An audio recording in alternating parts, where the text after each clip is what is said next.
માછલી છે અને લીંબુ છે। હવે હું જે વિદ્યાર્થીને અહીંયા બોલાવું એ મારી પાસે આવશે અને જે વસ્તુનો જે કલર હોય એ મૂકશે। જેમ કે હું એમ કહું કે વાદળી રંગ તો ક્યાં આવે? માછલી આગળ, તો આ રીતે માછલીમાં મૂકી દેવાનો। પછી પીળો રંગ તો ક્યાં આવે? લીંબુનો, તો ક્યાં મૂકી દેવાનો? આ રીતે। પછી એમ કહું લીલો રંગ તો કોનો હોય? પોપટનો, તો ક્યાં મૂકવાનો?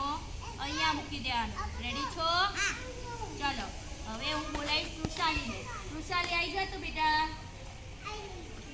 ચલો આમાંથી કોઈ એક આ લીલો રંગ છે એ ક્યાં આવશે? મૂકીને બતાવો તો। વેરી ગુડ, શાબાશ। ચલો વૃષાલી માટે ક્લેપ કરી દો। બેસી જાઓ જગ્યા પર। બેસો બેટા, નીચે બેસો હો। ચલો દેવાંશી આવી જા બેટા।